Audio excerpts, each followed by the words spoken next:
¿Cuál era el problema aquí? En el año 91, 92, 93, teníamos que obtener unas cosas que se llaman los elementos keplerianos. Entonces ya no es solamente aprender Python, tienes que aprender algo más, o sea, tienes que saber más allá de simplemente programar. Ese es un consejo que le puedo dar a las personas que nos estén escuchando. No te limites solamente a aprender el lenguaje, sino todo lo que el lenguaje puede hacer más allá de él mismo. Y eso es un tipo de sinergia. El resultado final en la sinergia es la suma total de las partes es más grande que lo que la compone.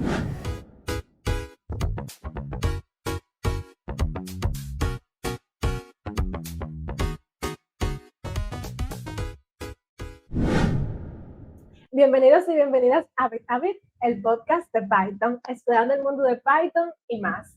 Este es el podcast donde revelamos los secretos de la ciencia de la computación, de Python, y nos sumergimos en este maravilloso mundo. Y también potenciamos nuestras habilidades blandas y crecemos profesionalmente. En el día de hoy tenemos a Asdrubal, que es la voz grave, es un consultor especializado en automatización, comunicaciones, redes y sistemas IoT. Además se dedica al desarrollo de backend y de voz y soporte también en ingeniería y otras empresas en Capacif, me corrigen la Capacif. Está involucrado también en proyectos de blockchain, así que es una persona súper habilidosa en diferentes ramas y con un enfoque particular en lo que es la tokenización y trazabilidad de activos biológicos. Así que también es CEO de Visionarios, que aborda temas relacionados a tecnología, ciencias, el futuro. Es un entusiasta de las criptomonedas y tiene gran interés por la exploración espacial y es un apasionado de Star Trek. Bienvenido a Asdrubal. Así que... Oye, tremenda introducción, Soleini, muchas gracias. Gracias, Arturo, gracias, Camila, por invitarme al programa. Sí, apasionado de Star Trek. Tengo mi franela oficial del club Star Trek Venezuela. Bueno, cuando cumplió 15 años, tiene conmigo algunos años, ¿no? Este es un club que se formó hace bastante tiempo en honor a todo lo que somos los trekkers. Los trekkers se llaman a los fans de Star Trek. Gracias. Está súper identificado. Para los que nos ven en video, ven que está con su uniforme. Qué bien. Qué bien, mucho gusto, Conmigo aquí Asdrubal. está Por fin podemos entrevistarte. Ya teníamos un rato de tener esta oportunidad y por fin se nos hace. Antes que nada, pues preguntarte cómo estás, cómo has estado, qué ha sido de ti estos últimos meses.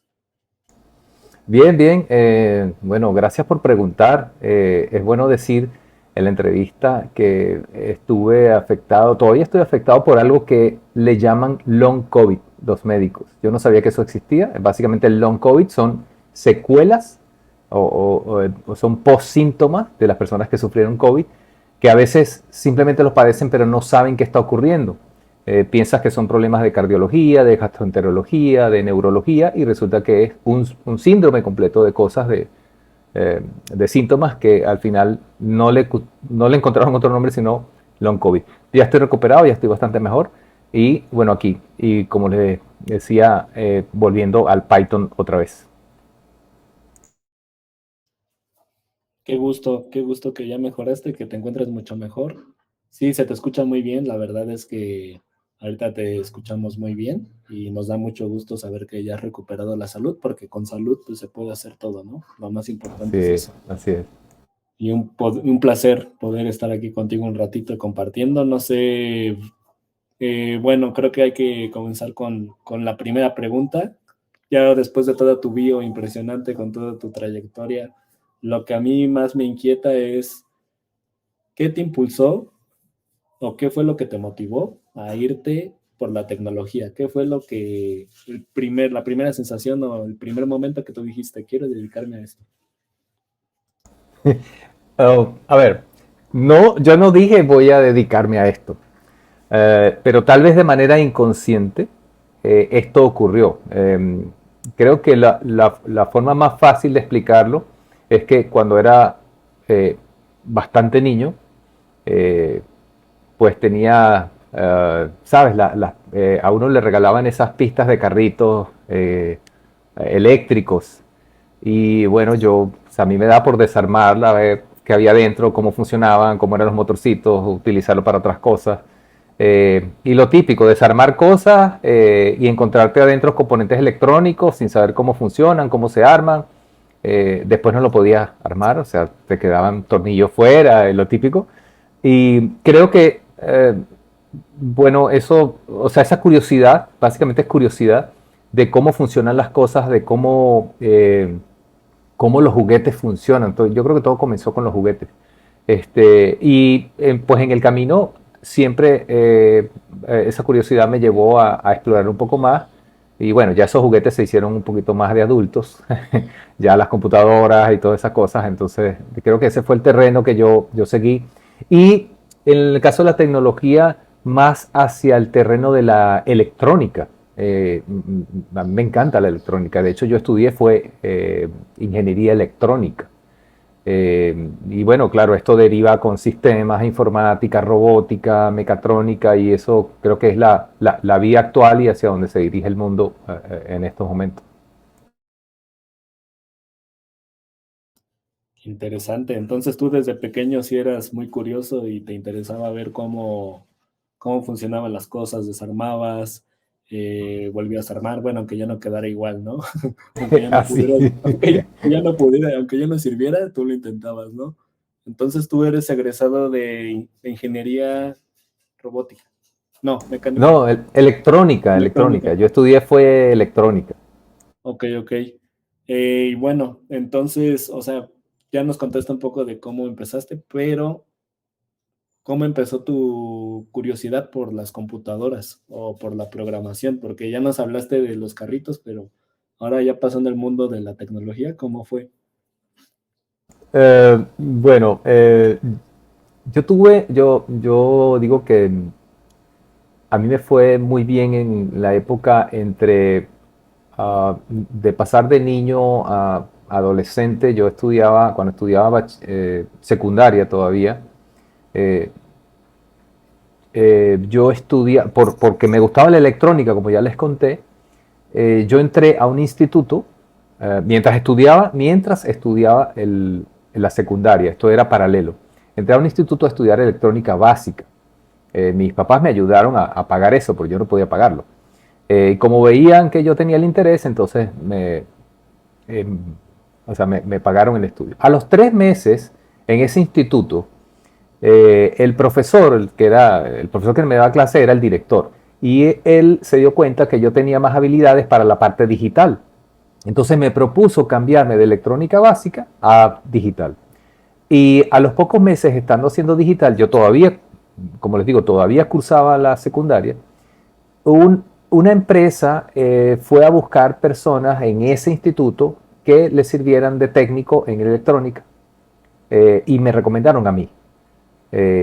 Entonces, claro, qué maravilla. Cuando llegó allá, y bueno, era menor de edad, creo que no tenía los 15 años cumplidos todavía. Y bueno, hubo que sacar permisos de mis papás, me tuvieron que firmar una cosa para poder trabajar de menor de edad. Y cuando llegó a la empresa, que me hacen la entrevista, es una empresa de computadoras. Yo no sabía, pensaba que era algo de electrónica. Entonces entré a un mundo que no conocía, o por lo menos no lo tenía de cerca. No, no sé eso, de repente alguien me está escuchando y dice, bueno, pero cualquiera tiene una computadora. Perdón, yo estoy hablando del año 1985, 86, por allí, más o menos. Así que nadie tenía una computadora en su casa, era muy raro. Entonces de repente voy a una empresa donde reparan computadoras, a mí me toca reparar computadoras, no tenía la menor idea, y empecé a entrar en un mundo. Entonces las computadoras que yo tenía disponible, yo empezaba a usar, a programar y a aprender. Pero antes de eso ya yo había tocado una TRS-80 Radio Shack, y había medio visto algo, hasta que por ahí en el 82 o en el 83, o mejor dicho, antes, eso fue antes de lo que estoy contando, me hice un programa, fue el primer programa que yo hice en un cartucho que se los voy a mostrar porque aquí lo tengo. Esto es de Atari. No sé si se ve bien. Creo que no se ve. Ahí está. Ese cartucho se llama Basic Programming. Esto es un cartucho de Atari 2600. Con ese cartucho, que venía con un teclado especial, yo hice mi primer programa. Pero no volví a tocar programación hasta que llego a esa empresa. Entonces ahí ya empezó realmente ese camino, o sea, tenía esa cosquilla, pero no era fácil. Uno no tenía computadora en su casa y costaba muy, muy caro. Eso creo que costaba, no sé, esas cosas costaban miles de dólares. Y eso fue, yo creo que ese fue un antes y un después de haber entrado en esa empresa, la que me llevó desde el lado de la electrónica a seguir por el camino de la programación, de la informática. Creo que eso responde bien tu pregunta. Sí, una travesía, entiendo. Me gustó mucho eso de que iniciaste en un área y poquito a poquito la curiosidad o ese profesor te llevó a la era digital, a la programación. Y entonces, Robert, ¿cómo llegaste específicamente a Python? ¿Cómo fue que llegaste hasta este punto y te interesaste por este lenguaje? Yo programaba mucho con Visual Basic 6. Aunque yo comencé programando con Visual Basic 4, pasé por el 5, llegué hasta el 6, fue la última versión de Visual Basic. Y en ese tiempo creo que estaba apareciendo Python. Visual Basic es netamente para Windows, Visual Basic y VBScript. Y VBA. VBA era Visual Basic for Applications, que era la que venía con Office, Excel y esas cosas. Entonces, creo que se me quedó corto el Visual Basic. O sea, llegué a un punto donde necesitaba más cosas y empecé a explorar otras alternativas. Todavía no existían los .NET, que aparecieron creo que en el 98 o por ahí a finales de los 90. Los .NET, que salió el C Sharp y todo eso de Microsoft. Entonces empecé a jugar un poco, ahí vi, creo que ese fue más o menos el tiempo en que Python estaba apareciendo. Y mi primer contacto con Python era la versión 0. Algo, 0.9 o algo así, pero era algo muy incipiente. Cuando volví a tocar Python, eso fue tal vez en el, no sé, 2000 y algo, sí decidí un programa que tenía hecho en Visual Basic, quería pasarlo para probar en Python. Pero Python y me funcionaba, o sea, me servía. El problema es que Python tenía muy pocas librerías. Entonces no todo lo que necesitaba estaba disponible. Entonces había que crear mucha dependencia, crear mucho código. Hoy en día, pues no sé, hay millones de librerías, pero te estoy hablando de librerías que tal vez habían 200 y no todas me servían y no todas hacían la necesidad. Entonces eso fue más o menos a principios de los 2000, hasta que, bueno, más adelante volví a conectarme con Python, ya cuando ya había pasado a Linux. Pues Python ya era parte de las herramientas que venían con Linux, así que era mucho más fácil. Y bueno, y ya empecé por ahí. Yo creo que con la versión 2. Algo tal vez fue que hice algo realmente comercial que pude para un cliente y todo eso, y ya a partir de eso no solté Python. Tanto así que yo no he utilizado otros lenguajes de programación tanto como Python, aunque estoy aprendiendo Rust también, y básicamente me especialicé tanto en la parte de backend que hago pocas interfaces gráficas. O sea, Python solamente de APIs y ese tipo de cosas. Pero creo que es mi arma más poderosa, por decirlo de alguna manera. Qué bueno, qué bueno. Algo que me ha gustado lo que has comentado es como esa evolución en las tecnologías que has incursionado y aprendido, como otro enfoque, porque anduviste por varias tecnologías, se aprecia entonces de que ahora sea tu arma más poderosa, sabiendo que tiene tanta versatilidad, vamos a decir, tanta variedad de cosas que has aprendido. Con respecto a eso, de la forma que aprendiste, porque mencionabas ahorita que decías que no había casi computadoras. ¿Cómo fue ese proceso de aprendizaje? Eh, los cursos, ¿qué te animaba? ¿Qué te daba esa curiosidad, ese empuje? Para responder eso, tengo que volver a la historia de la primera empresa donde trabajé, que se llamaba Micoven, Microcomputadores de Venezuela, así se llamaba. Mi jefe no hablaba muy bien el español. Fred Chastin se llamaba. Y él, cuando vio que yo estaba tratando de programar, porque yo era el técnico, el que reparaba la impresora, el que reparaba la computadora, pero él me vio programando, entonces me preguntó si quería hacer algo, que si me podía ayudar. Y le dije que, bueno, estaba tratando de aprender un lenguaje que el programador, que también trabajaba en esa empresa, él estaba haciendo algo allí, un programa de condominio, recuerdo. Y en un lenguaje que está extinto, que se llama DBase.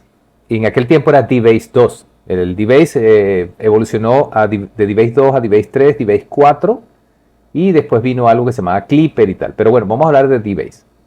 Entonces me dijo lo que necesitaba, me entregó el código fuente, me dio acceso al código fuente, me dijo que podía usarlo y me permitió llevarme la computadora a la casa. Estoy hablando de unas computadoras que la marca, ustedes las pueden buscar, se llaman Kaypro.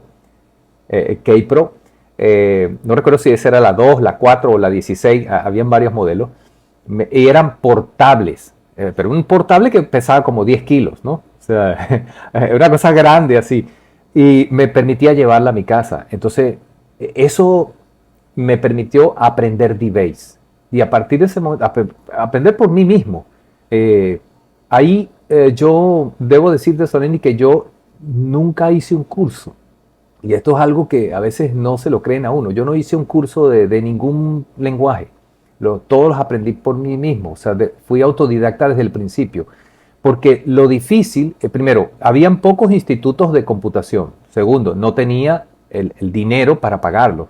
Tercero, las bibliotecas en aquella época eran los recursos que uno tenía, porque el Internet no existía, ni pensar de que eso iba a ocurrir. Entonces todo había que hacerlo, pues uno tenía un grupo de amigos que también otros tenían computadoras, otros tenían interés, tenían computadoras, pero no tenían computadoras, pero tenían libros porque querían aprender. Entonces uno se prestaba, mira, te presto este de programación y toma este y así. Era más o menos de esa manera en que se hacía en aquella época. Y yo aprendí así, es decir, autodidacta. Y así aprendí DBase, así aprendí Clipper, así aprendí Visual Basic. Bueno, antes de Visual Basic, todos los Basic existía, porque había GW Basic, M Basic, el Basic Programming que les enseñé en el cartucho. Qué sé yo, no sé cuántos lenguajes y cosas aprendí, pero no solamente eran lenguajes, eran también, por ejemplo, aplicaciones. Ustedes conocen Excel, todos conocemos Excel, pero antes de Excel yo conocí uno que se llamaba SuperCalc. SuperCalc, antes de que finalizaran los 80.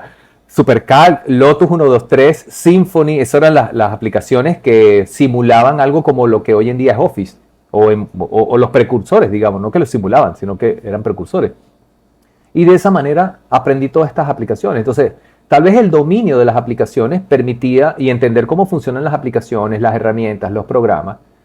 Windows, por ejemplo, cuando vi Windows para mí fue o sea, yo no había visto ventanas. Todo era con consolas. Todo era con consolas de pantallas, eran de color verde, o de color ámbar, o de color blanco. Se llamaban Paperwhite, me acuerdo. Pero cuando aparece Windows, que la cosa es diferente, se parecía más a los Mac, y yo conocí la versión Windows 2.0. Ahorita, no sé, van por ya se me olvidó, la 2.0 fue en los 80 y tantos, ¿no? Entonces, eso, tal vez ese conocimiento de eso, de los sistemas operativos, CPM era lo que estaba de moda en aquella época, después vino MS2, y aprender eso tal vez como que te coloca en el punto donde, ¿cómo se dice? Empiezas a entender la tecnología como es y ese es fácil digerir, o sea, empezar a entender cosas nuevas. Yo creo que he tenido, no sé, suerte, o sea, me ha ido bien ese aspecto, de que nuevas tecnologías, nuevas herramientas, nuevos desarrollos, nuevos lenguajes de programación me han sido fáciles de entender por eso, por esa relación directa y muy cercana con la tecnología, con las herramientas, el software, sobre todo el software. Me parece que realmente es interesantísimo porque ahora tenemos todo a nuestra disposición, pero wow, qué chulo ese deseo y ese impulso. Sí, definitivamente, y más porque, como mencionas, o sea, no tomar ningún curso, creo que a muchos de los oyentes puede ser así de, ¿cómo es posible que no toman ningún curso y programa, no? porque muchos estamos acostumbrados a, antes de hacer cualquier cosa con una tecnología, pues vete un video en YouTube, ¿no? O vete un video en Udemy, o no sé, o sea, ahorita se me hace muy sorprendente, más también con esta ola de bootcamps que hay de, prepárate con este bootcamp para que seas frontend en 6 meses, ¿no? Estamos muy acostumbrados a los videos. Y esto me recuerda también un poco a lo que platicamos con Cristian, que si no han escuchado la entrevista con Cristian, Cristian también es un poco así de empezar a programar, de tener un objetivo, no sé, quiero hacer tal programita, voy a empezar a investigar, ¿no? ¿Cómo hago esto? Entonces, él dice que tampoco nunca ha sido de ver videos, ¿no? Que le aburren, que no puede aguantar estar viendo un video, ¿no? Entonces, él luego ya tiene como un objetivo de voy a hacer una aplicación de terminal, entonces, si estoy estudiando Rust, voy a empezar a ver cómo hago esto primero, ¿no? En Rust, cómo recibo input de la terminal, cómo transformo este string en Rust, ¿no? Cosas así. O sea, ya cosas más prácticas, ¿no? Y contigo me recordó mucho eso. Muy admirable porque creo que a muchos nos da miedo dar ese paso, ¿no? Y por lo mismo, yo creo que la siguiente pregunta sería, ¿qué es lo que te ha motivado? ¿Cómo le haces para no tener ese miedo pues a empezar a programar así sin tomar un curso, ¿no? O sin ver tan siquiera un video de 5 minutos que para nosotros, al menos para mi generación y yo creo que para muchos que han sido autodidactas, se les hace impensable. Mira, durante todo el trayecto de esta carrera, por decirlo de esa manera, he visto personas que necesitan el curso, personas que hoy en día también necesitas ver el video, y hay personas que no. O sea, realmente hay diferentes formas de aprender. Tal vez yo aprendo de esa manera porque era muy duro en mi época. O sea, a los 12, 13 años, pues ni los papás de uno sabían cómo se programaba una computadora porque que nadie tenía una. Hoy en día sí, es muy fácil. Tú vas a YouTube y buscas algo y lo consigues, porque lo consigues. Y eso es gratuito, es información del conocimiento colectivo.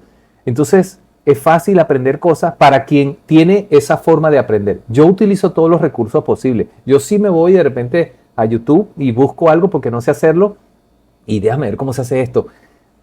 Y sí, videos muy largos me aburren. Entonces tú ves, uno va adelantando, o sea, dale next, next, next. A ver, déjame ver por aquí si eso me sirve. Y tú extraes, vas trayendo de un solo video algo que te interesa. Llega un punto donde los videos, por más que veas videos, ya no te ayudan más. Entonces necesitas algo más especializado o llegas al punto donde eres más senior que junior y entonces en los videos no está. Por ejemplo, yo siempre pongo un ejemplo. En el caso de Python, todos los videos nos dicen cómo haces una aplicación de Python en 5 minutos y cómo haces un Hello World. Pero, y después viene Django. Entonces, bueno, haz una aplicación en Django y todo, no sé qué. Pero no existe, o mejor dicho, existen muy poquitos así que te dicen cómo hacer un deploy de una aplicación Python en un VPS o un deploy de una aplicación Django que ya, cuando tú le dices a un programador que aprendió Python y aprendió Django y le dices que para montarlo en un VPS, primero, no sabes lo que es un VPS, tiene que usar Nginx, tiene que usar sockets y configurar un proxy inverso. Dice, ajá, ¿y ahora qué hago? Entonces, claro, ellos saben programar, pero no te enseñan más allá. Entonces, ahí donde los videos no siempre te llevan hacia el extremo.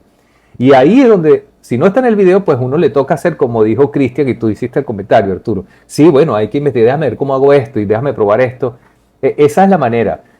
Yo uso todos los recursos posibles y creo que me acostumbré a hacerlo así por tantos años que, bueno, o sea, la llegada del internet, lo que pasa es que a mí me da risa porque yo estoy hablando con ustedes y ustedes ya han conocido YouTube siempre, pero yo no. O sea, el YouTube cuando llegó era una maravilla.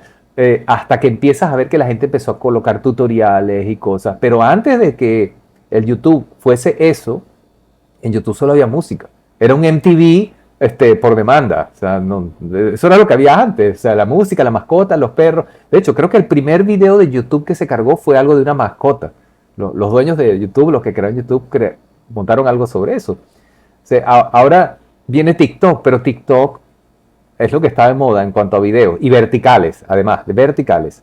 TikTok comenzó siendo más, qué sé yo, farándula y ese tipo de cosas. Pero ahora ves en TikTok tutoriales de programación y cosas. Eso no existía hace ¿cuánto? Un año atrás, un año y medio atrás. Entonces ahí ves que las tecnologías empiezan a evolucionar. Bueno, entonces el que no está en TikTok, como yo, no estoy en TikTok, porque yo solamente veo por referencia, pues casi que estoy obligado a también entrar en TikTok porque seguro ahí voy a encontrar tutoriales. O buscar algunas cosas de las que estamos hablando. Esa es la forma, yo creo.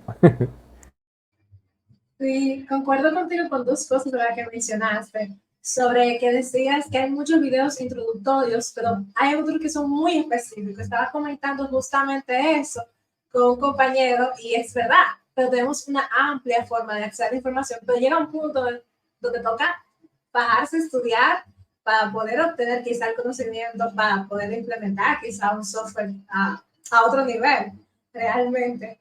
Sí. Sí, y en ese punto, Soleni, es que ponte a pensar, yo sé que antes, hace 20 años o 30 años tal vez, la gente que aprendía programación y aprendía, por ejemplo, COBOL, un lenguaje que no está extinto, que todavía se utiliza, COBOL, vivía de COBOL durante 15 años, 20 años. Es decir, lo único que aprendías era usar COBOL y programar en COBOL. Hoy en día un programador tiene que saber de Linux, les guste o no, o sea, así trabajes con Windows, tienes que saber de Linux porque los servidores se van a montar en Linux. Tienes que saber montar un proxy, un Apache, un Nginx. Tienes que saber entender cómo se comunica, cómo el Internet se comunica con tu aplicación hecha en Python, porque estamos hablando de Python, esto es bit a bit, valga la publicidad, ¿no? Cómo Python se comunica con el mundo exterior. Entonces, ya no es solamente aprender Python, tienes que aprender algo más, o sea, tienes que saber más allá de simplemente programar. Ese es un consejo que le puedo dar a las personas que nos estén escuchando. No te limites solamente a aprender el lenguaje, sino todo lo que el lenguaje puede hacer más allá de él mismo. Y eso es un tipo de sinergia. El resultado final en la sinergia es la suma total de las partes es más grande que lo que la componen. Y eso va a pasar con Python, con cualquier lenguaje, porque al final tienes que hacer un deploy. Un cliente, tú eres un programador, el cliente te dice, mira, quiero que me montes esto en la nube, y la gente se asusta, no sé cómo hacerlo. Entonces te das cuenta, ¿sabes dónde te das cuenta? En los grupos, en el Discord, en los canales de Telegram, y la gente pregunta, mire, bueno, alguien tiene, por ejemplo, 5 años trabajando con Python, pero no sabe desplegar una aplicación. Entonces esas cosas realmente... ahí es donde está el punto donde hay que aprender un poco más, ir más allá de ser programador. Sí, exacto, definitivamente.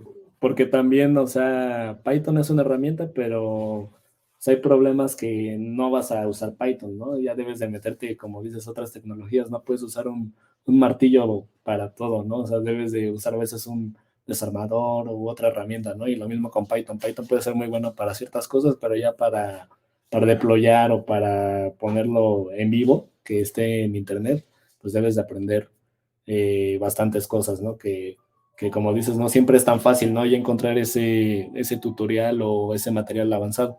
Y bueno, cambiando un poquito de tema, creo que sí lo dijiste al inicio, pero queremos saber por qué tu alias es Visionario. ¿De dónde salió ese alias que tienes en Discord, que tienes también en YouTube, que también tienes en tu empresa, creo? Y entonces queremos saber la historia detrás de por qué Visionario. Y aquí en el mousepad, lo que pasa es que no se ve en el mousepad. Este es el mousepad del programa de radio. Se llama De Visionarios, el espacio donde la tecnología, la ciencia y el futuro se encuentran. Yo no me coloqué ese alias. De hecho, yo usaba un alias que se llama Radioman. Todavía buscas a Drupal Velázquez Radioman en YouTube, bueno, en Google, y vas a encontrar algunos posts míos, inclusive de Visual Basic y cosas del pasado, que todavía aparecen ahí. Sino que en alguna oportunidad, en la empresa donde estaba, mi socio me decía que, o sea, dice, tú puedes ver algunas cosas, o tú pareciera que puedes predecir cosas y ves cosas que van a suceder y entonces vienen y suceden. Yo recuerdo que en aquella época hablábamos del correo electrónico que todo el mundo usaba, era Hotmail y Latin Mail y no me acuerdo qué otra cosa. Y todavía no existía el Gmail. Y le decía, el problema con los correos electrónicos es que son muy pequeños, ahí no cabe nada. Eran muy pequeños, los correos electrónicos creo que tenían 200 megas de espacio o algo así. Dice, aquí lo que va a pasar es que va a venir una empresa y va a poner un correo que va a acabar con el espacio, va a acabar con todas las otras y las va a quebrar hasta que venga alguien y ofrezca. Unos meses más tarde aparece Gmail con 1 GB. O sea, 1 GB era un número extremadamente gigante y uno pensaba, no hay forma de que yo llene 1 GB de espacio en un correo, es imposible. Bueno, ya creo que vamos por 15, ¿no? Entonces, de ahí fue de donde sale eso, pero es que tú eres un tipo visionario, o sea, tú las ves. Bueno, eso me pasa muy seguido, tal vez es por eso que, como yo decía, no sé si lo leen aquí, sé que está un poquito sucio, ¿no? Dice, no, es que no, ahí, bueno, dice, aquí se habla de tecnología, ciencia y futuro. A veces el futuro, no sé si recuerdan, voy a hacer una analogía con esto. Si vieron Harry Potter, la saga de Harry Potter, recuerden que Hermione, la gente la veía como una bruja que podía ver o predecir cosas. Y ella dijo, no, es que solo yo no soy como cualquier persona, puedo ver cosas que no son tan evidentes. O algo así fue la respuesta de Hermione. Bueno, a veces pasa, uno desarrolla un sentido en este camino que te permite más o menos entender hacia dónde van a ir las tecnologías, o a dónde tú crees que van a ir las tecnologías. Sin ir muy lejos, por ejemplo, la primer bot que yo hice de inteligencia artificial lo hice hace como 5 años y usé en la plataforma de Microsoft que usaba ChatGPT. Pero el ChatGPT no se hizo popular sino hace un año apenas. Entonces, haber hecho algo cuando antes la gente todavía no lo usaba es parte de tener esa visión. Dice, bueno, esto es lo que va a venir. Y creo que si lo hubiese apostado, hubiese ganado. Y es lo que hoy en día, bueno, ChatGPT se convirtió ahora en una herramienta que todos lo utilizan y todavía la gente no termina de entenderla. Bueno, de allí viene eso. Ver un poquito más allá es visualizar, o no es predecir el futuro, porque hay una diferencia entre predecir, eso parece más bien de adivinadores, ¿no? Uno no adivina, o sea, para eso hay mucho gurú que puede decir y adivinar, pero es ver hacia dónde va. Por ejemplo, ¿cómo te das cuenta? Observando qué están haciendo las empresas, qué están haciendo los grandes. ¿Qué está haciendo Elon Musk, por ejemplo? Elon Musk está trabajando en una empresa que se llama Neuralink. La intención de Elon Musk es conectar el cerebro con las computadoras. Eso es ciencia ficción todavía, pero en algún momento esto va a ocurrir. Y si se está invirtiendo dinero en hacer eso, entonces no se trata de que yo lo pueda predecir, sino que yo pueda pensar, ya vamos a incurrir en este terreno que puede ser interesante porque en algún momento existirán las herramientas para conectar un cerebro humano con una aplicación, por ejemplo. Entonces, de ahí viene eso, pero creo que el punto del visionario fue con ese correo de Gmail de 1 GB, que fue realmente la que mató a todos los demás. Y pensar que 1 GB se va. Lo que No, ya 1 GB, pues, nada. Nada que ver. De hecho, no sé si ya es tendencia, ya uno paga por almacenamiento. Por ejemplo, que tú dices sí, texto, que no, ya consumimos el espacio gratuito y seguimos. Pero es súper interesante y sí me gusta eso que dice que no es que predices, sino que quizás ves las tendencias y vas estimando y realmente llegas a ese punto. Pero también me equivoco, Soleni. A veces uno ve algo que va a ocurrir y no ocurre. Espera, hace 40 años atrás, bueno, sí, hace como 40 años, ponle, yo pensaba que en el año 2000 ya iban a haber, ¿cómo se llama?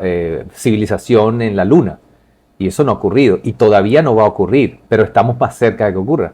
Pero ok, está bien. Eso fue hace 40 años que yo lo pensaba. Ahorita si lo pienso de nuevo, pues creo que faltan 40 años más. O sea, a veces uno se equivoca, pero es que no todo lo que uno cree hacia dónde va. Por ejemplo, voy a poner el caso de algo que parece ser un fracaso, pero puede ser que está ¿cómo se llama? Cuando está hibernando. Son los metaversos.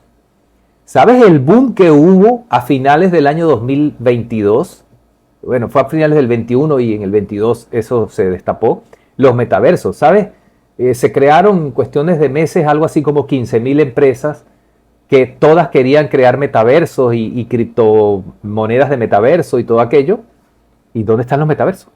Es decir, ¿qué pasó con ellos? O sea, el ChatGPT los mató a todos, por ejemplo. Entonces, pero para mí los metaversos están hibernando. En algún momento van a renacer. Sin embargo, los metaversos que ya existían, como Second Life, siguen existiendo y todavía tiene habitantes. Yo tengo 16 años en Second Life, por ejemplo, y mi avatar todavía existe y todavía lo uso. Pero esos no mueren. En algún momento eso va a evolucionar o va a cambiar. Pero entonces, puede ser que los metaversos renazcan de otra manera, pero no significa que estén muertos ahorita, sino simplemente que estén hibernando. Pero ahí los pronósticos se cayeron de mucha gente, de estas 15.000 empresas que apostaron, solo quedan hoy en día unas 200 o 300 empresas que siguen apostando, pero a largo plazo. Y creo que el peor de los casos fue Meta. Meta apostó todo, es que se llamaban Facebook y pasaron a llamarse Meta por eso. Y creo que el golpe más duro lo recibió el mismo Meta, que fue quien introdujo ese nuevo concepto. Bueno, que no era nuevo para algunos, ¿no? Nuevo para muchos. Por eso, uno se puede equivocar. Sí, definitivamente. Pero muy interesante todo lo que comentas y pues yo creo que, o sea, lo que puedo sacar de aquí, de lo que tú dices, es siempre estar pendiente, ¿no? De qué ocurre alrededor, informarse, ¿no? Ir viendo, como dices, ¿no? Esto de Elon Musk ahorita nos puede parecer una locura, pero yo había visto por ahí que si llega a funcionar en un futuro, incluso podría ayudar a gente que, por ejemplo, nació siendo ciega y con ese chip ya pueden volver a ver, ¿no? O sea, es una locura que tú dices, o sea, ahorita nos suena muy, muy distante, pero puede tener usos muy prácticos, ¿no? Y muy, muy benéficos para los seres humanos.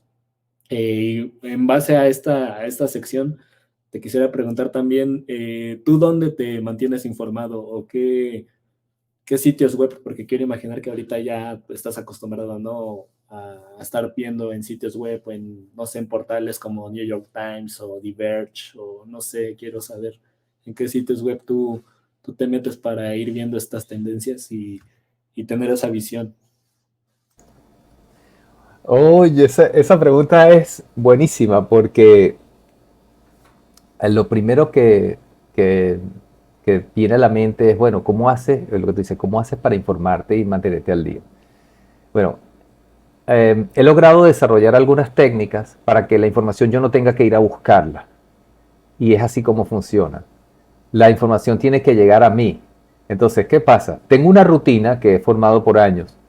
En la mañana, o sea, en la mañana sobre todo, cuando uno toma el celular y empiezas a revisar, no soy de las personas que va a revisar TikTok.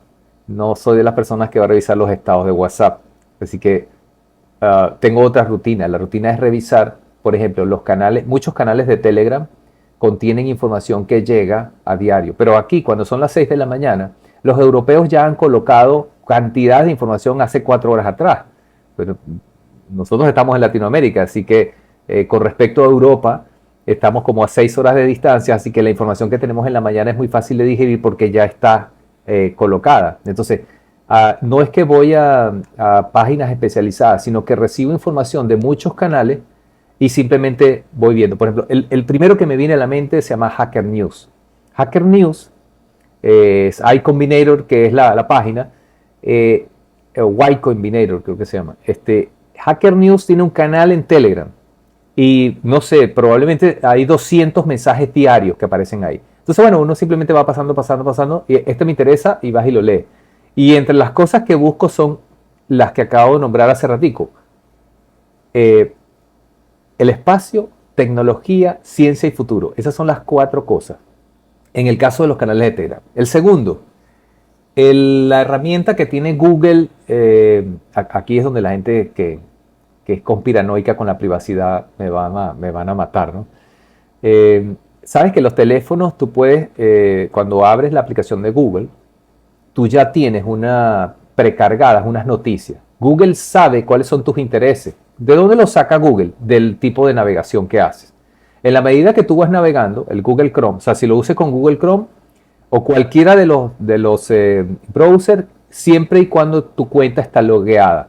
Cuando la cuenta está logueada, Google va haciendo un perfil de lo que tú te interesa. Ese es el mismo algoritmo, un algoritmo muy similar al que usa TikTok, al que usa YouTube, porque sabe más o menos hacia dónde quieres ir. Y entonces te recopila esas noticias. Y tiene una ventaja que tú lo puedes configurar en la medida que que él va aprendiendo de ti, porque él va aprendiendo de ti, realmente es así, por eso es que Google sabe tanto de uno.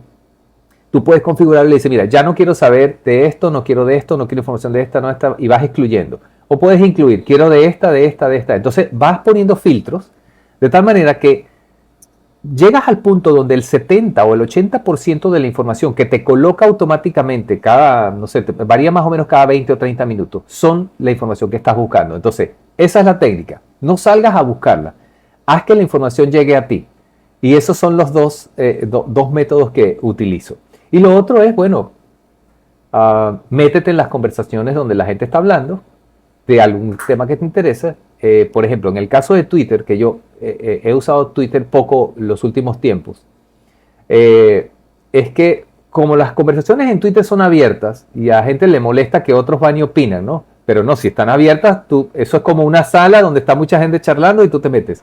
Entonces ahí no solamente leer, sino interactuar. Entonces en esa interacción tú aprendes un poco más y vas viendo qué es lo que los otros piensan, cómo la gente piensa con respecto a ese futuro y qué es lo que está ocurriendo en este momento.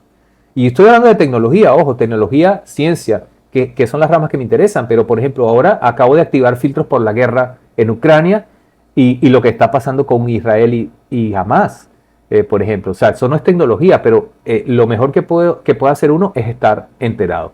Y por último, canales de noticias de televisión que se usan vía YouTube o directo. Yo veo 4 canales. Euronews, France 24 y Deutsche Welle. 3 canales, perdón. Esos 3 canales creo que me mantienen informado de cosas que no son necesariamente tecnología, porque también cocina, porque me gusta la cocina, y lo que tiene que ver con la guerra y las noticias de actualidad. Ah, que es mucho para algunos, sí, bueno, pero es la forma, es mi método, ese es mi método, Arturo Solegni. Sí, algo que me gustó que mencionaste es cómo te autosirves de información o el hecho de cómo se está utilizando la tendencia, los algoritmos, como dice la tecnología, porque es cierto que trabajamos en la tecnología, pero a veces no aprovechamos adecuadamente. Dice, bueno, investiguen, traten de que alimentar, de que lo que te salga sea beneficioso para ti. Aunque entonces yo también equilibrio no solamente con noticias informáticas, sino con otros intereses, pero tratar de que la información nos llegue lo más educadita posible, porque también pasa que aunque es verdad que somos personas que contribuimos, pero también consumimos, y si nos dejamos llevar quizás por todo lo que aparece, podemos consumir y perder el tiempo, porque somos seres humanos y vamos a procrastinar, y sí, pero me encantó eso de cómo tratas de que tu día empiece, y bueno, me voy a mantener informado, voy a tratar de que lo que me interese es lo que me salga, me encantó eso porque nos sirve como tips a nosotros de ¿qué voy a consumir? Bueno, algo que me aporte, algo que me ayude a crecer, pues súper, realmente me gustó ese tips.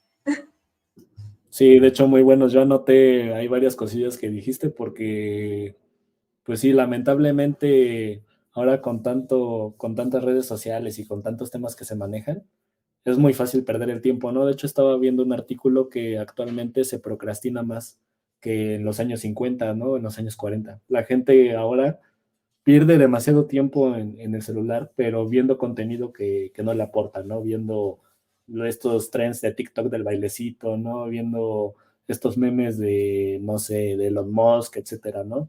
Hay mucha información que es muy fácil que pues te distraigan, ¿no? Y que no te aporten al final, que quizás sí te divierten, pero a la larga, pues nada más queda en eso, ¿no? En un rato de diversión, pero no te aportó nada. Muy, muy buenos tips.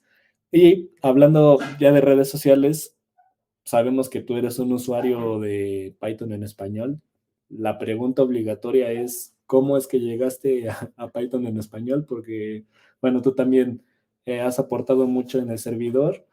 Has hecho un equipo, de hecho, en Aprende Python Construyendo, que se tuvo que parar un poco por tu estado de salud y también por los otros miembros, pero queremos saber cómo es que llegaste al servidor.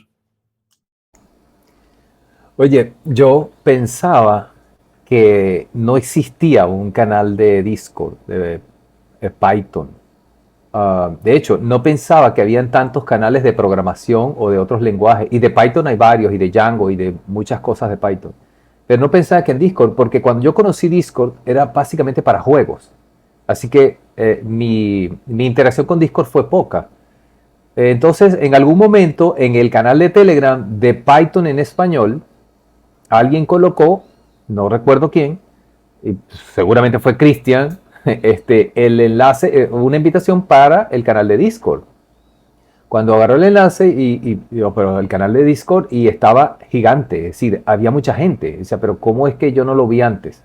Siempre pensé que Python en español tenía solamente Telegram, y no recuerdo qué otra cosa. Entonces, bueno, ya ahí fue que llegué. Y bueno, creo que llegando, o sea, comenzando los primeros días, vi que, bueno, que había actividad, que la gente estaba un poco más dispuesta a colaborar. A veces en el canal de Telegram, los canales de Telegram y de WhatsApp son un poco más tóxicos. Yo lo veo así, ¿no? En el canal de Discord me pareció un poco más amigable. Entonces propuse precisamente crear, bueno, yo estaba trabajando con dos aplicaciones.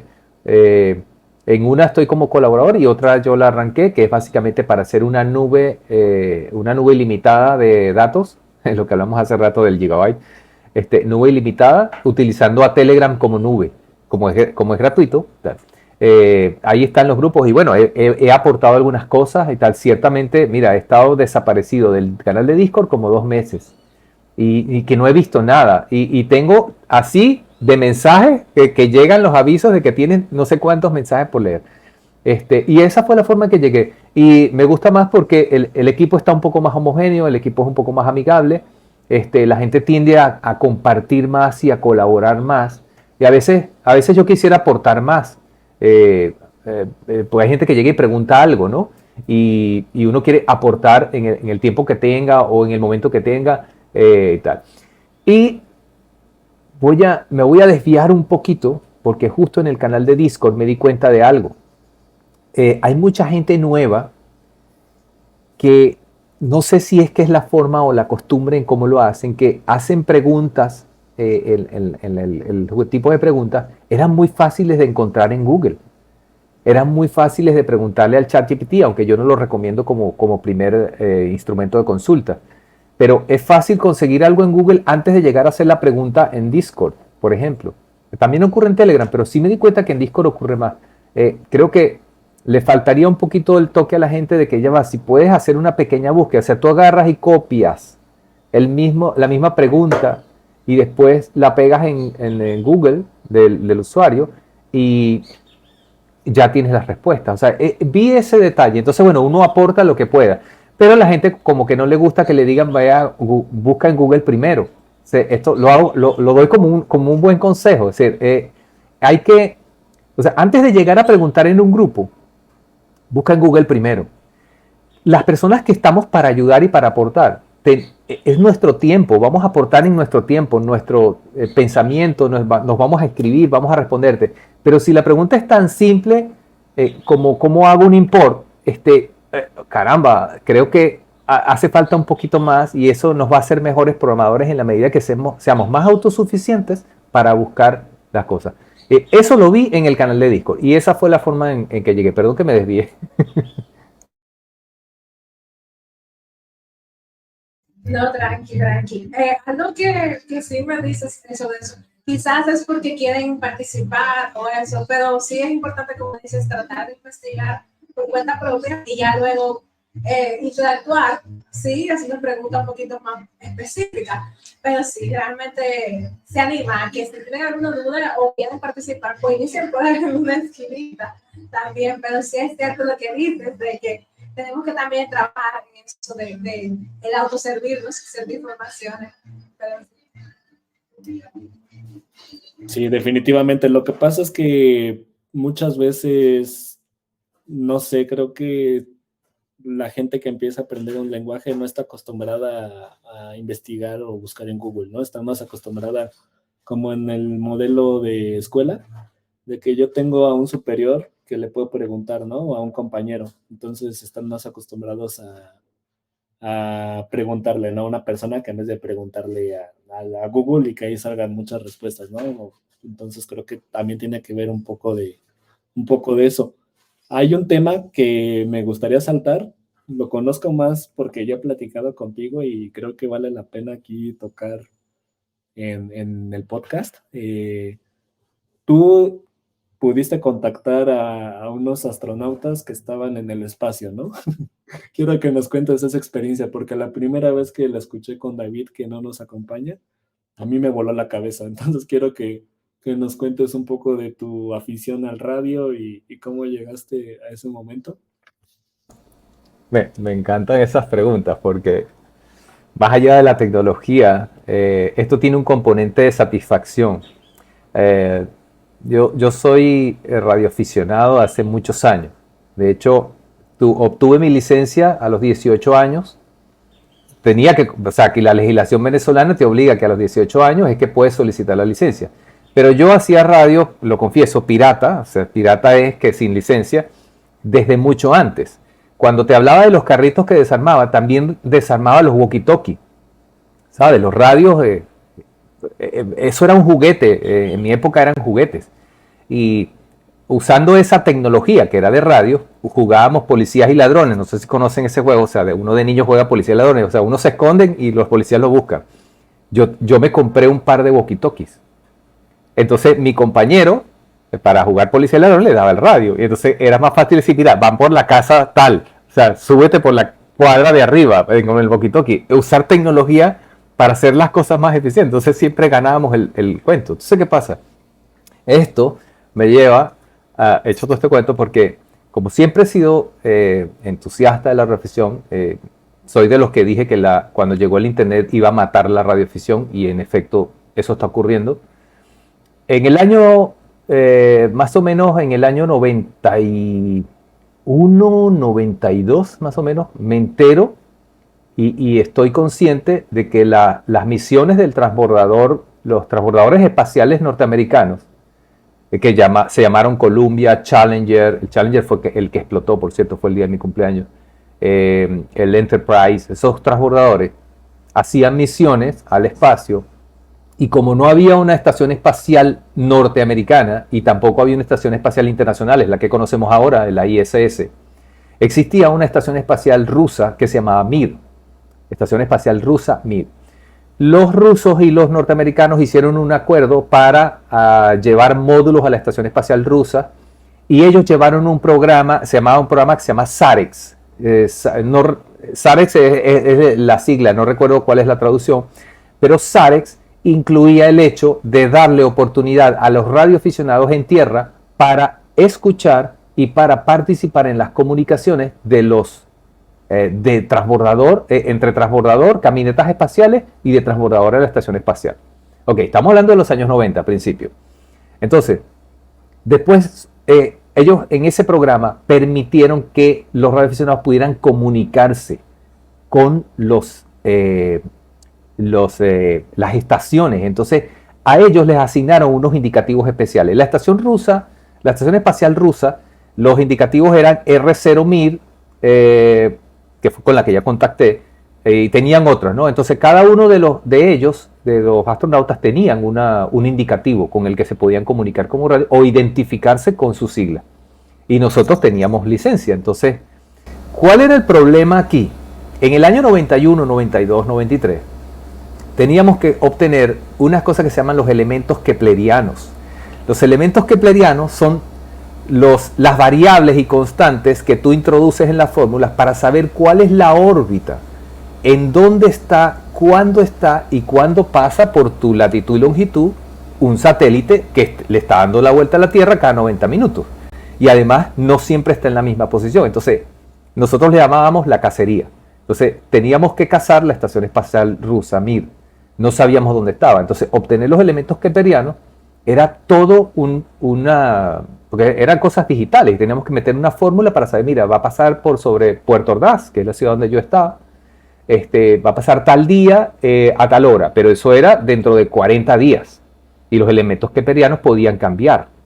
Entonces, bueno, desde el año 91-92 aproximadamente, hasta el año 95, ya había llegado Internet. Yo toqué Internet por primera vez en el año 93. Ojo, consola, nada de ventanas, ¿ok? Solo consola. El HTTP todavía no lo habían inventado. Entonces obteníamos los elementos kelperianos desde Internet por unas cosas que se llamaban BBS, Bulletin Board System, es decir, los servidores de aquella época, la analogía de hoy, hasta que logramos obtener elementos kelperianos semanales. Entonces ya sabíamos con precisión cuándo las órbitas iban a ser las correctas. Yo no tenía el equipo de comunicaciones, así que me tocó construir el equipo a nivel electrónico, adaptar un equipo de radio para conectar el sistema digital y conectar el sistema de audio. Y bueno, reorientar una antena, porque ya las antenas normalmente apuntan hacia un edificio a otro, pero había que orientarlo al cielo. La gente decía, pero ¿por qué estás apuntando hacia arriba? No vas a hablar con nadie. Sí, ahí hay gente allá arriba. Y hacer la cacería. En diciembre de 1995, después de haberlo intentado por años, ya sabía por dónde iba a pasar, sabía que tenía 6 minutos, se llama la ventana. La ventana tenía 6 minutos de ventana para poder hablar. Y en el momento, eso era hacer la llamada y esperar que me contesta. Y me contestaron con mi indicativo, Yankee Victor 6 Eco Sierra Delta, que es mi indicativo, de R0 1000. Eso todo en inglés. Ese contacto duró 42 segundos o 36 segundos, algo así, desde que hice ese primer cambio. Pero eso, o sea, el sentimiento de que tú sabes que estás hablando con un tipo que está a 300 kilómetros sobre tu cabeza, en una estación espacial, y tiene un radio y está hablando contigo, esa sensación es increíble. Hoy en día los puedes contactar por Twitter, si quieres puedes hablar con los astronautas por Twitter, pero en aquella época era toda una hazaña. Yo creo fue uno de los últimos que lo hizo, de todo el grupo de amigos que lo estábamos haciendo. Había un compañero que tenía unas cosas automáticas, las antenas se movían solos, y yo decía, no, yo quiero hacer mi cosa manual, o sea, yo lo quiero rastrear yo, no, eso con computadoras no me sirve.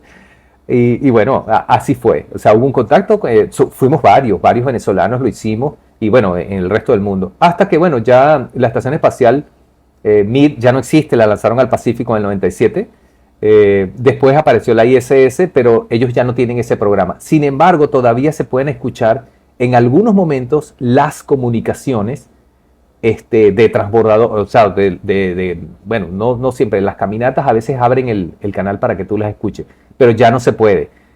Hacerlo por radio ya no existe. Pero esa es la historia, Arturo Soletti. Qué locura. O sea, a mí se me hace muy surreal poder hacer eso y toda la perseverancia, ¿no? Porque dices que desde el 91 lo intentaban y hasta el 95, ¿no? 4 años después ya fue cuando pudieron contactar con el astronauta que estaba ahí 300 kilómetros arriba de ti. Dice Camila, bueno, Camila es también parte del podcast, pero está detrás de bambalinas. Pregunta, ¿por qué decidiste hacerlo de forma manual? O sea, obviamente sabemos porque a ti te gusta la electrónica, ¿no? Pero ¿hay alguna otra razón por qué decidiste hacerlo tan rústico? Bueno, tal vez esto tal vez tiene que ver con el hecho de que me gustan más las consolas, o sea, trabajar directamente a mano los comandos y las cosas. Creo que sentí mejor satisfacción de hacer el contacto manual, porque es que para esa época ya habían radios que tenían todo listo. Es decir, tú comprabas un equipo de radio que ya tenía la banda, o sea, tenía los filtros especiales para hacer las comunicaciones de voz o las comunicaciones digitales, porque sí tuve comunicación digital muchas veces con la estación espacial, pero digital, es decir, no con voz, porque era fácil hacerlo digital, pero con voz era diferente. Entonces, creo que lo mejor era hacerlo con la tecnología que yo mismo pude preparar para eso y no haberme comprado un radio o adquirir equipos para que lo hicieran de manera fácil. Porque era fácil, o sea, había gente que tenía el dinero para hacerlo y se compraban un radio solo para eso. Para mí no era tan fácil adquirirlo por el dinero. Entonces, no era tanto una decisión, pero yo quería hacerlo. Y bueno, y lo hice. Creo que para eso también la satisfacción fue mucho más grande, porque fue todo un proyecto personal. Eso, Sí, qué chulo. sí, sí. Y como dices ahora, que la comunicación era mucho más fácil, pero en esos tiempos, wow, qué bien. Realmente. Sí, sí, sí, una locura. O sea, a mí se me hace muy, muy surreal y impresionante. O sea, esa perseverancia, porque creo que muchas veces el problema con nosotros que ya tenemos todo a la mano, queremos resultados rápidos, ¿no? O sea, yo no, por ejemplo, yo jamás me he tardado en un proyecto más de 2 semanas, ¿no? Si no sale en 2 semanas, lo tiro a la basura. No me tomo más tiempo, ¿no? Pero tú 4 años intentándolo quiere decir que sí, sí hay mucha perseverancia, ¿no? Y pregunta también, Camila, tuviste que hacer cálculos físicos, ¿no? O sea, yo creo que sí para lo que mencionaste de lo de Kepler, ¿no? Sí, sí, sí. Ya para esa época, a finales del 95, ya teníamos interfaz gráfica en los computadores. Teníamos un programa que se llamaba Instant Track, así se llama, creo que todavía existe, un programa MS2 que se ve básicamente en consola. No corría en Windows, así que había que salir de Windows y correr el Instant Track. Y uno introducía los elementos keplerianos y el Instatrack automáticamente te podía decir dónde iba a estar el satélite y uno calculaba las órbitas.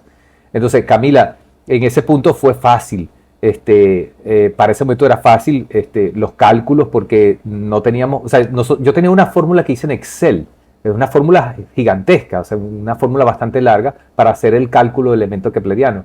Entonces, ya después el Instatrack hacía todo el trabajo. Entonces ahí de esa manera sí fue mucho más fácil.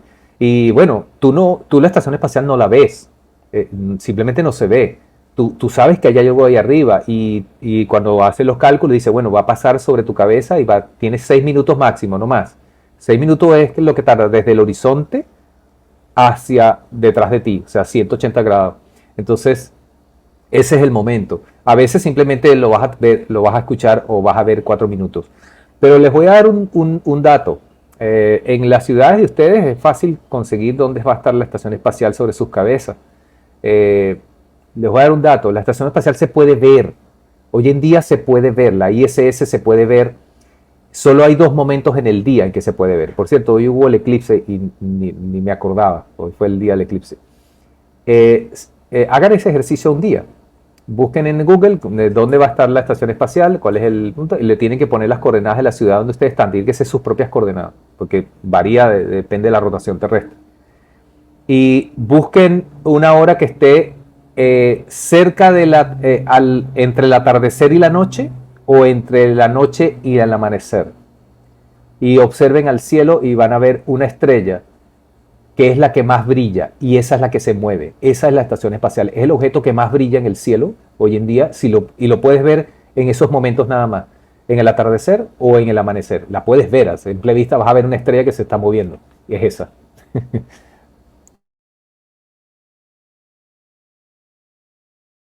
Wow. A ver, creo que sí había visto una página. Creo que sí había visto una página que te decía que tú ponías tal cual tu latitud y tu longitud y te decía en qué fecha iba a pasar. Sí, sí, sí. Ahora que lo mencionas, creo que sí, sí lo había visto una vez. Ah, pues muy interesante y pues al final una historia muy, muy inspiradora de perseverancia, de ingenio también, porque, o sea, a pesar de no tener todos los medios o no tener esas radios que mencionabas que sí tenían algunos de tus compañeros y poder hacerlo, muy impresionante. Menciona Camila, hay una app Skyview, pero muestra todo, satélites, estrellas y planetas. Ok, Skyview se llama. Mana Yo Jesús. utilizaba en mi celular, utilizaba una aplicación que no sé si todavía existe, que se llama Heavens Above. O sea, algo así como sobre nosotros en el cielo. Pero es fácil buscar, o sea, tú puedes escribir dónde está la estación espacial en este momento o algo así y te va a decir, vas a encontrar páginas donde te hacen los cálculos y te dicen exactamente dónde está, a qué altura, cuándo va a pasar pues, sobre ti o lo que sea. Hoy en día es fácil, hoy en día es fácil. O sea, en aquellas épocas no era nada, pero nada, nada fácil. Sí, como dices ya ahorita, incluso con Twitter, ¿no? Ya le escribes a un astronauta, le haces una pregunta y quizá ahí te respondan, ¿no? O sea, ya quizá ya no. O sea, es algo que ahorita ya nos sorprende, pero en ese entonces yo me imagino que sí. Y bueno, por último, yo quiero hacerte una pregunta también, pues que, o sea, que no la has mencionado aquí en la entrevista, pero lo sé un poco porque he platicado contigo. Tú también te dedicaste al cine, a la producción de cine, y si no me equivoco, creo que también actuaste en alguna película, ¿no? Creo. Quiero que nos cuentes un poquito. Ya nos desviamos, ya no hablamos ni de programación, ni estamos hablando de otras cosas, pero Asdrúbal es una persona muy interesante, multifacética, que ha hecho de todo y que nos enseña que, o sea, que en la vida pues no todo es programar, ¿no? O puedes vincular la programación con otras áreas. Entonces quiero que nos cuentes, por último, cómo fue tu paso por el mundo del cine. Bueno, no es tanto, mi paso por el mundo del cine no es tanto como lo cuentas, Arturo, tampoco así. Bueno, no es que actué en una película. Hicimos algunos cortos, algunos micros. Yo era el protagonista de era una serie de pequeños programas que se transmitían en un canal de televisión pequeño. Pero nosotros recibimos entrenamiento de Carlos Seraza, que es un cineasta venezolano reconocido, y fue quien nos enseñó todos los trucos de cine. Y precisamente aprender a hacer no solamente los trucos de cine, sino efectos especiales y cómo se hacen cosas, cómo tú creas un escenario y tú ves algo, la gente ve lo que está en la pantalla, pero realmente la cámara se sale un poquito de esa pantalla y todo es un desorden, todo es un desastre, el estudio es otra cosa, o sea, eso no tiene pinta de lo que aparece en la pantalla, o sea, esos trucos, y uno aprende cosas. Entonces, en esa serie, o sea, para poder hacer, digamos, las prácticas, yo aparezco en un capítulo donde yo soy un profesor que está dando clases en un aula, y estábamos hablando sobre las 7 maravillas del mundo. Entonces cada uno, o sea, se hacían tomas de cada alumno hablando de cuáles eran las maravillas del mundo. Entonces, digamos, bueno, las pirámides y tal, y todo eso. Entonces, claro, el asunto es que en esas tomas, en esa escena, había una toma final, un acercamiento, donde había un mensaje. Entonces yo tenía que dar un mensaje. Pero el mensaje era básicamente cómo ser más humanos, ¿no? ante el mundo. Eso, cómo las maravillas del mundo tienen que ver mucho tanto con la naturaleza misma, que a veces la depreciamos o la maltratamos, como las cosas, las obras que los humanos hemos hecho, y cómo esa intervención humana puede afectar de buena manera o de mala manera las cosas. Entonces, claro, esa escena era un poco, yo digo que tenía algo de romanticismo, y era una escena más apuntada hacia el hecho de que tenía que poner una cara así como que, bueno, no sé, o sea, transmitir una sensación de que me estaba afectando emocionalmente, ¿no? Porque de eso se trataba la toma. Pero eso fue lo más que hice, Arturo, o sea, tampoco que salió una película, nada, o sea, este, pero sí, o sea, hicimos varias cosas, o sea, trabajé en varias ediciones, tanto de cine como y a veces de producciones pequeñas, por ejemplo, una de las últimas cosas que hicimos fue cuando estuve en la radio para diciembre, no recuerdo el año, de verdad que no recuerdo, nos encargaron la producción de el mensaje de fin de año de la estación de radio. Está por ahí en YouTube, es la estación de radio es Onda 97.3 FM, ya no existe, lamentablemente fue cerrada por el Estado, sin caer en un poco más de eso. Y cosas como hacer una producción de final para poder reunir todos los integrantes de, del grupo de la radio, y siempre me pasaba algo en todas estas producciones, y creo que le pasa también a los fotógrafos cuando eres un fotógrafo profesional, tú nunca sales en la foto. De hecho, en esa producción yo no salgo, o sea, aparezco en los créditos, pero como camarógrafo, como productor, como director, hice muchas cosas, pero simplemente no estás ahí, no estoy ahí. Eso ha sido un camino bien interesante. Yo ya no ni hago nada de cine, ni hago nada de producción. Lo que hago es editar videos, producir videos y hacer algunas cosas parecidas de bajo calibre. Y no es algo en lo que me vaya a desarrollar. Creo que hay gente más creativa y más poderosa en hacer cosas para este tipo de trabajo. A mí me hubiese gustado trabajar en efectos especiales, por ejemplo. Eso es lo que más me gusta. Pero no tenía ni los recursos ni nada. Y probablemente no estuviésemos hablando hoy de Python, sino de otras cosas. Wow, no, sí, muy interesante tu paso por distintos ámbitos y pues no nos queda más que ya llevamos un buen rato, entonces no nos queda más que agradecerte por tu tiempo, por tus experiencias compartidas. Yo me llevo mucho, la verdad, de esta plática. Te admiro mucho y la verdad es que aprendí un montón de esto. No sé, Solé, ni siquiera comentar alguna otra cosa, pero yo me voy muy bien, muy contento. Y yo también me voy muy bien, muchísimas gracias, Arthur. Muy interesante tu camino, me encanta lo versátil que eres, todo lo que te apasiona y que lo haces bien, porque es algo muy chulo, como dices, no solamente el programación, sino que podemos hacer más cosas y aprovechar. Así que súper entretenida, me encantó, aprendí mucho, me llevé un par de tips, así que muchísimas gracias. No, no, a ustedes por invitarme. No, no siempre se trata de, ¿cómo se dice?, de lo que uno puede ser, sino lo que uno puede aportar. A mí me agrada mucho, Solenny, Arturo, Camila, que estás ahí tras el telón, que cualquier cosa que yo haya dicho o que yo haya hecho sirva de algún tipo de inspiración o algo. Aportar es lo importante e impactar la gente de alguna manera positiva. Y siempre, bueno, a la orden y siempre disponible para eso. Y bueno, ya pronto estaré de vuelta en el Discord, me voy a poner al día con ustedes. Pues bueno, ya explicamos los asuntos de salud, así que bueno, ya todo volverá a la normalidad. Muchas gracias a ustedes por la invitación aquí en Vida Bit Python en español. No, gracias a ti. Cuídense y nos seguimos viendo en el próximo capítulo. Hasta luego. Bye, bye.